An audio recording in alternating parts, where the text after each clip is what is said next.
राधा वल्लभ श्री हरिवंश। आज के इस वीडियो में हम कार्तिक मास के विषय में जानेंगे। कार्तिक का महीना कब से शुरू हुआ है, कब तक चलेगा और इस महीने में हमें क्या क्या करना चाहिए। सर्वप्रथम ये जान लेते हैं कि जो कार्तिक का महीना होता है वह अत्यंत ही विशेष होता है। यह जो कार्तिक का महीना है ये हमारे श्यामा शाम को अत्यंत ही प्रिय है। इसे दामोदर मास भी कहते हैं। इस माह को वैष्णव माह भी कहा जाता है क्योंकि हमारे ठाकुर जी को यह अत्यंत प्रिय है। इसीलिए समस्त वैष्णवों के लिए भी यह माह अत्यंत ही महत्वपूर्ण होता है भजन की दृष्टि से। ऐसा कहा जाता है कि जो भी वैष्णव यदि उसके हृदय में श्यामा शाम के प्रति स्नेह है, प्रेम है, सेवा का भाव है और वह यदि इस कार्तिक मास का आदर नहीं करता है, इसका सम्मान नहीं करता है, इसके नियमों का पालन नहीं करता है, अपनी भक्ति सेवा को बढ़ाता नहीं है, तो इससे उसे सेवा दोष लगता है, इससे उसे अपराध लगता है। इसलिए प्रत्येक वैष्णव के लिए यह अत्यंत ही आवश्यक है कि वह इस माह का विशेष सम्मान करे, अपने पूजा को, अपने भजन को, अपने नाम जप को, जो भी सेवा अर्चना वो ठाकुर जी की करता है उसे इस माह में 4 गुना अधिक बढ़ाए ताकि वह इस माह का अधिक से अधिक लाभ उठा सके। क्योंकि यह जो माह है वह हमारे श्यामा शाम को अत्यंत ही प्रिय है। इस महीने में थोड़ा सा भी किया भजन हमें अनंत अनंत गुना बढ़कर फल देता है। तो यदि हम इस माह में अधिक से अधिक नाम जप, सेवा, भजन आदि करेंगे, नियमों का पालन करेंगे तो उससे हमारे ऊपर श्यामा शाम की असीम अनंत कृपा बरसेगी और हमारा जीवन कृतकृत्य और धन्य धन्य हो जाएगा।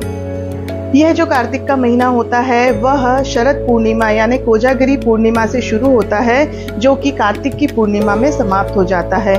इस साल 2025 में 8 अक्टूबर से यह कार्तिक का मास शुरू हो चुका है जो कि 5 नवंबर तक दिन बुधवार तक रहेगा। जिस तरह से श्रावण का महीना शिवशंकर भोलेनाथ को अत्यंत ही प्रिय है, उसी तरह से यह कार्तिक का महीना भी हमारे ठाकुर जी को, हमारे श्यामा शाम को अत्यंत ही प्रिय है। इसमें किया गया दान, पुण्य, सेवा, नाम जप हमें अनंत अनंत गुना बढ़कर फल देता है। इसलिए इस पूरे महीने में अधिक से अधिक नाम जप करिए, सेवा करिए, अधिक से अधिक पवित्र नदियों में जाकर स्नान करिए। इन सब का बड़ा ही अधिक महत्व और फल बताया गया है। और यदि आप कहीं जाने में असमर्थ हैं तो आप घर में रहकर भी कुछ नियमों का पालन कर सकते हैं जिससे हमें अपने श्यामा शाम की असीम कृपा और दुलार प्राप्त हो सकता है। उनमें से कुछ नियम जो है वो यह है कि इस कार्तिक के महीने में हमें कम से कम इन 5 नियमों का पालन अवश्य करना चाहिए, जिसमें सर्वप्रथम बताया गया है रात्रि में जागरण और कीर्तन। प्रत्येक भक्त और वैष्णव को इस कार्तिक के महीने में रात्रि में जागरण करना चाहिए, कीर्तन करना चाहिए। पर यदि आप पूरे महीने कीर्तन करने में, जागरण करने में असमर्थ हैं तो भी कुछ विशेष जो तिथियां होती हैं उनमें अवश्य ही कीर्तन करिए, जितना अधिक से अधिक हो सके जागरण करिए। यह नियम भी प्रत्येक वैष्णव को लेना चाहिए। दूसरा नियम है सुबह प्रातः काल उठकर ब्रह्म मुहूर्त में स्नान करने का। इसका भी अत्यधिक फल बताया गया है इस कार्तिक के महीने में। तीसरा नियम है तुलसी जी की सेवा अर्चना पूजा। हमें ब्रह्म मुहूर्त में स्नान करके सर्वप्रथम तुलसी महारानी की सेवा अर्चना पूजा करनी चाहिए और उनसे प्रार्थना करनी चाहिए कि उनकी और ठाकुर जी की असीम अनंत कृपा हम पर बरसे। और उसके बाद तुलसी महारानी जी से ही ठाकुर जी की सेवा करनी चाहिए। तुलसी दल ठाकुर जी के श्री चरणों में समर्पित करें, तुलसी मंजरी ठाकुर जी के श्री चरणों में हमें अवश्य ही समर्पित करनी चाहिए। चौथी जो सेवा होती है वह होती है कि हम प्रत्येक दिन में जितना भी नाम जप करते हैं, सेवा करते हैं, दान पुण्य आदि करते हैं या जो भी धार्मिक ग्रंथों का पाठ आदि करते हैं वह सब प्रत्येक दिन हमारे श्यामा शाम के श्री चरणों में ही समर्पित करें। संध्या के समय आरती पूजा के बाद जितना भी आपने दिन भर में सेवा अर्चना पूजा आदि करी है वह अपना सर्वस्व श्री श्यामा शाम के श्री चरणों में समर्पित करें। और जो 5वीं सेवा है वह है दीपदान। प्रत्येक व्यक्ति को इस कार्तिक के महीने में दीपदान अवश्य करना चाहिए। दीपदान की अत्यंत ही महिमा बताई गई है।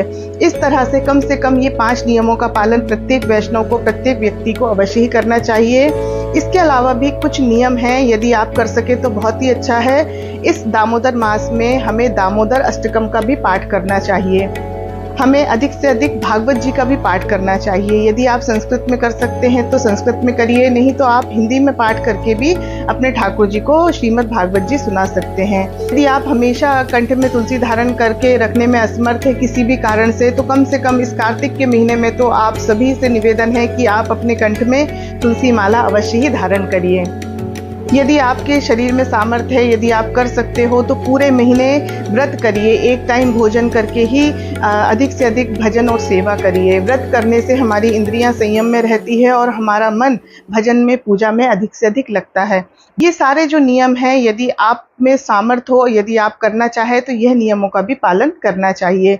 इस तरह से हमें इस कार्तिक के महीने का अधिक से अधिक लाभ उठाना चाहिए। जितना हो सके अपने ठाकुर जी को, अपने श्री जी को, अपने लाडली लाल, अपने प्रिया प्रीतम को रिझाना चाहिए। उनकी सेवा अर्चना पूजा करनी चाहिए, जिससे उनकी असीम अनंत कृपा हम पे बरसे और हमारा जीवन भी धन्य धन्य और कृत्य हो जाए। हमारे आचार्यों की, हमारे गुरुदेव की भी असीम अनंत कृपा भी हम पे बरसती है, तभी हम भजन सेवा आदि कर पाते हैं। उनकी कृपा और उनके बल से ही हम अपने इस सेवा के मार्ग में, इस भक्ति के मार्ग में आगे बढ़ते हैं। इसलिए मेरी यही प्रार्थना है कि हम सभी वैष्णव इस कार्तिक महीने का अधिक से अधिक लाभ उठाएं और सभी जितना अधिक से अधिक बन सके, जितना कर सके उतनी सेवा अर्चना पूजा अवश्य ही करें। मेरी तो हृदय से यही प्रार्थना है कि हमारे प्रिया प्रीतम, हमारे लाडली लाल की कृपा हम सब पर खूब बरसे, हम सब स्वस्थ रहें, प्रसन्न रहें और खूब भगवत सेवा करें, सदा आनंदित रहें और खूब भगवत सेवा करते हुए अपने जन्म को सफल बनाएं। यदि आपको मेरे बनाए हुए वीडियो अच्छे लगते हो, मेरी दी हुई जानकारी अच्छी लगती हो, तो अधिक से अधिक लोगों तक इसे शेयर करें और मेरे चैनल को लाइक करें, सब्सक्राइब करें और कमेंट भी अवश्य करें। जय जय श्री राधे।